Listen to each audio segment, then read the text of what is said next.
सनातन संस्कृति की आत्मा, उत्तर प्रदेश की ग्रामीण अर्थव्यवस्था का मूल आधार, पूज्य गौमाता कल तक जो सिर्फ श्रद्धा का केंद्र थी, आज वो आत्मनिर्भर उत्तर प्रदेश की समृद्धि का नया मंत्र बन चुकी हैं। योगी सरकार के दूरदर्शी प्रयासों से आज उत्तर प्रदेश की गौ इकोनॉमी विशाल आकार ले चुकी है। देश में सबसे ज्यादा दूध उत्पादन करने वाला उत्तर प्रदेश अब देश के लिए श्वेत क्रांति का नया मॉडल है। योगी राज में ये संभव हुआ है कड़े संकल्प और सटीक नीतियों से। गौवंश की सुरक्षा के लिए राज्य में 7,000 से अधिक गौ आश्रय स्थल बनवाए हैं, जहां लाखों गौवंश संरक्षित हैं। निराश्रित गौवंश सहभागिता योजना के तहत गाय की सेवा के लिए पशुपालकों के बैंक खातों में सीधे डीबीटी से सहायता राशि भेजी जा रही है। नंद बाबा मिशन के तहत किसानों को सब्सिडी मिलने से गौ इकोनॉमी को बूस्ट मिला है। उत्तर प्रदेश के अंदर गोवंश के द्वारा यानी जो गाय का गोबर है, यह अतिरिक्त आमदनी का स्रोत किसानों के लिए बने। सालाना बजट में सरकार ने गौ संरक्षण के लिए 2100 करोड़ का रिकॉर्ड आवंटन किया, जिससे सिर्फ दूध ही नहीं बल्कि मुख्यमंत्री स्वदेशी गौ संवर्धन योजना के जरिए अब गोबर से प्राकृतिक खाद, बायोगैस और गौमूत्र से औषधियां बन रही हैं। शून्य बजट प्राकृतिक खेती को बढ़ावा देकर यूपी की धरती को रसायन मुक्त और किसानों की आय को दुगना किया जा रहा है। यानी गौवंश का संरक्षण, किसानों का संवर्धन, ये है बदलता उत्तर प्रदेश, जहां गौवंश सुरक्षित, खुशहाल किसान, योगी राज में यूपी की नई पहचान। नमस्कार, स्वागत है आपका एनएमएफ न्यूज में। मैं हूं आपके साथ शक्ति। पश्चिम बंगाल से एक बहुत बड़ी खबर निकलकर सामने आई है। ममता बनर्जी के भतीजे अभिषेक बनर्जी के घर पर बंगाल पुलिस ने धावा बोल दिया है। घर के अंदर बंगाल पुलिस घुसी, कहा जा रहा है काफी देर तक घर के अंदर तलाशी अभियान चलाया गया और उसके बाद एलईडी स्क्रीन के साथ साथ कुछ हार्ड डिस्क वगैरह लेकर बंगाल पुलिस अभिषेक बनर्जी के घर से बाहर निकली है। जिस वक्त बंगाल पुलिस घर के अंदर घुसी, उस वक्त तमाम पुलिसकर्मी अभिषेक बनर्जी के घर के बाहर भी मौजूद थे। सुरक्षा का सख्त पहरा था, कोई हंगामा ना खड़ा हो जाए, कोई बवाल ना भड़क जाए, टीएमसी के कार्यकर्ता कोई हिमाकत ना करते नजर आए। इसीलिए पूरे इलाके को पहले फोर्स ने घेरा, उसके बाद बंगाल पुलिस सीधा अभिषेक बनर्जी के घर में घुसी।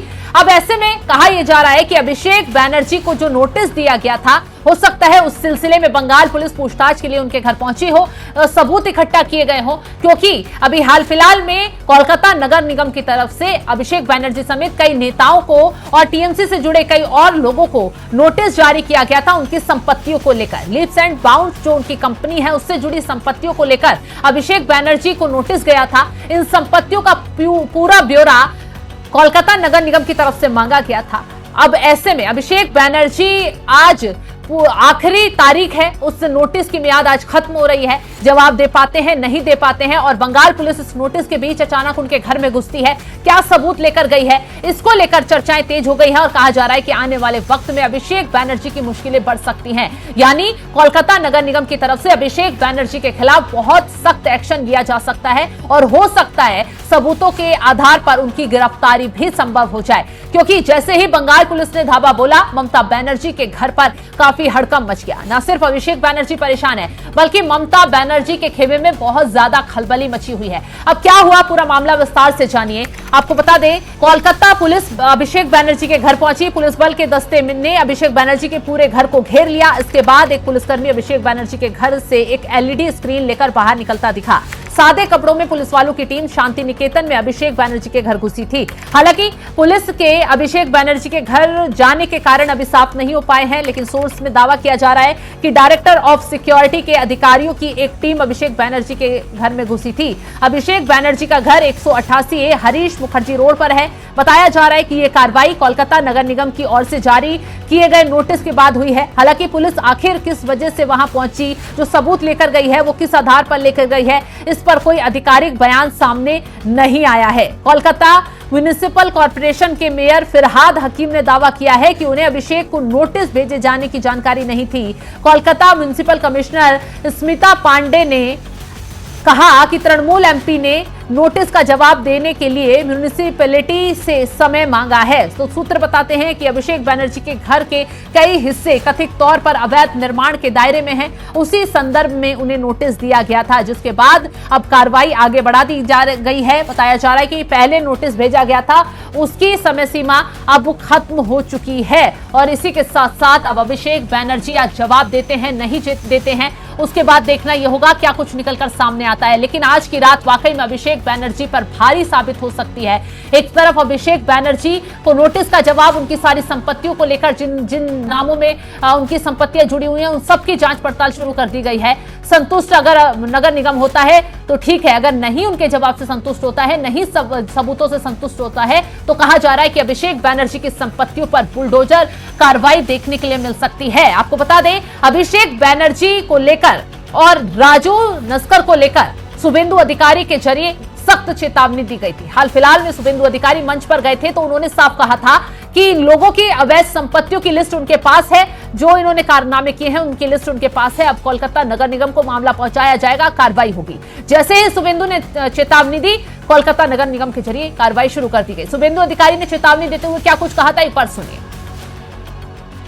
मैं म्युनिसिपल अफेयर्स का सेक्रेटरी और केएमसी का कमिश्नर को बताया 4 नाम लेकर।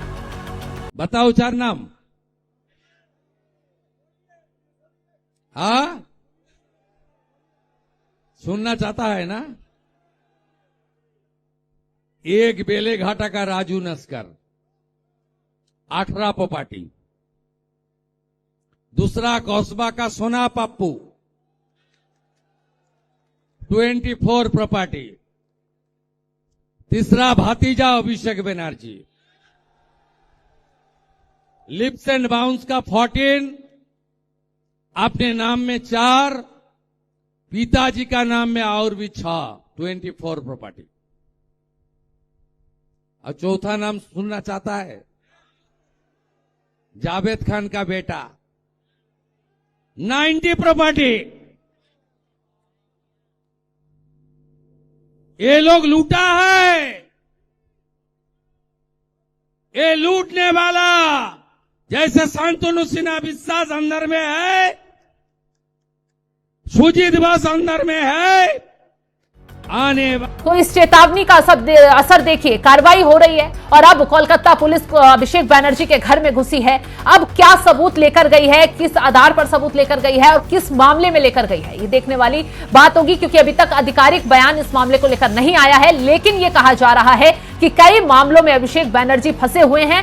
एक तरफ नगर निगम का नोटिस, दूसरी तरफ पुलिस का शिकंजा और तीसरी तरफ ईडी की कार्रवाई भी कोयला घोटाले में आगे बढ़ सकती है। तो आने वाला वक्त अभिषेक बैनर्जी पर काफी भारी बताया जा रहा है। अब देखना यह होगा कि इस मामले में जो सबूत लेकर गई है उस पर क्या कार्रवाई की जाती है और अभिषेक बैनर्जी आज कुछ जवाब देते हैं नगर निगम को। फिलहाल इस खबर को लेकर आप क्या कुछ राय रखते हैं, कमेंट बॉक्स में जरूर बताइए।